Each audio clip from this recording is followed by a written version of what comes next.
നാളെ എന്റെ എൻഗേജ്മെന്റ് ആവും. വീട്ടിലാണെങ്കിൽ നിറച്ചും ആൾക്കാര്, വീട് നിറച്ചും ഫ്രണ്ട്സും ഫാമിലിയും റിലേറ്റീവ്സും ഒക്കെ ആയിട്ട് ഫുൾ ബഹളം. എല്ലാവരും ഭയങ്കര ഹാപ്പി. ഞാൻ ഭയങ്കര ഭാഗ്യം ചെയ്ത കുട്ടിയല്ലേ, ഇല്ലെങ്കിൽ വീട്ടിലേക്കല്ലേ കയറി പോകാൻ പോണേ എന്നൊക്കെ എല്ലാവരും ഭയങ്കര സന്തോഷത്തിൽ പറയുന്നുണ്ട്. അപ്പൊ ഞാനും ഇങ്ങനെ ചിരിച്ചു നിൽക്കും. പക്ഷെ എൻ്റെ ഉള്ളിലുള്ള വിങ്ങലും ശ്വാസം മുട്ടലൊക്കെ എനിക്കല്ലേ അറിയൂ. ശരിക്കും പെൺകുട്ടികള് ഒരു 22 വയസ്സ് കഴിഞ്ഞാൽ പിന്നെ വീട്ടുകാർക്കൊക്കെ ഒരു മൈൻഡ് സെറ്റ് ഉണ്ട്, കെട്ടിച്ചങ്ങ് വിടണം, കല്യാണം കഴിച്ച് പോണം. അവൾക്ക് പഠിക്കണം, ജോലി നേടണം, സ്വന്തം കാലിൽ നിൽക്കണം എന്നൊക്കെ പറയുന്ന വെറും ഒരു മോശം സ്വഭാവമായിട്ടാണ്, ഒരു മോശ പരിപാടിയായിട്ടാണ് ഇവിടെ പലരും കാണുന്നത്. എനിക്ക് സിനിമ ചെയ്യണം, ഒരു വലിയ ഡയറക്ടർ ആവണം എന്നൊക്കെയാണ് എൻ്റെ ആഗ്രഹം എന്ന് വീട്ടിൽ പറഞ്ഞപ്പോൾ ഉണ്ടല്ലോ, വീട്ടുകാരുടെ മറുപടി ഇപ്പോഴും എൻ്റെ ചെവിയിലുണ്ട്. നിനക്കൊക്കെ അത് പറ്റുമോ? ഇവിടെ ആണുങ്ങളായ ആണുങ്ങൾ പട്ടിണി അടക്കുന്ന മേഖലയാണ്. ഇവിടെ നീയൊക്കെ പോയിട്ട് എന്ത് കാണിക്കാനാണ്? വല്ല ആലോചനക്ക് സമ്മതം പറഞ്ഞ് കല്യാണം കഴിച്ച് പോകാൻ നോക്ക്.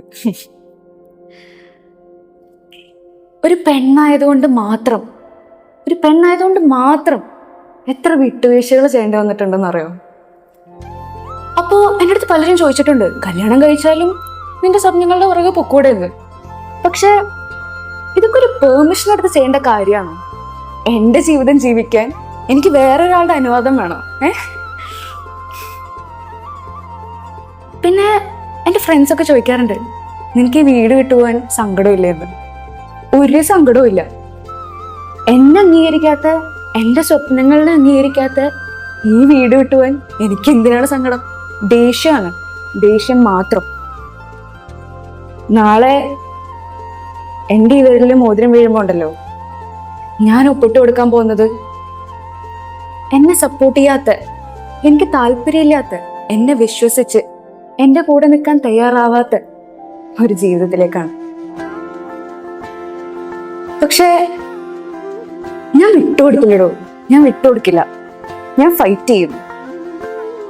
എനിക്ക് സിനിമ ചെയ്യണം, ഞാൻ വലിയൊരു ഡയറക്ടറാണ്. അന്ന് ലോകം എന്നെ അംഗീകരിക്കുമ്പോ ഞാൻ പെണ്ണായതുകൊണ്ട് മാത്രം എന്നിങ്ങനെ മാറ്റി നിർത്തി കുറ്റപ്പെടുത്തിയവർക്കുള്ള ഒരു മറുപടി ആയിരിക്കും അത്. അതുകൊണ്ട് ഞാൻ ഒട്ടും തന്നെ കോംപ്രമൈസ് ചെയ്യില്ല. ഞാൻ ഫൈറ്റ് ചെയ്യും. ഞാൻ എൻ്റെ ഡ്രീംസ് ഒക്കെ അച്ചീവ് ചെയ്യും. അത് ഈ കല്യാണം കഴിച്ചതിനെ കൊണ്ടൊന്നും എന്നെ സ്റ്റോപ്പ് ചെയ്യാൻ പറ്റില്ല ആർക്കും. ബിക്കോസ് എൻ്റെ ഡ്രീംസ് എന്താണെന്ന് എനിക്കറിയാം. So I will fight. ഞാനിത് നേടിയെടുക്കും.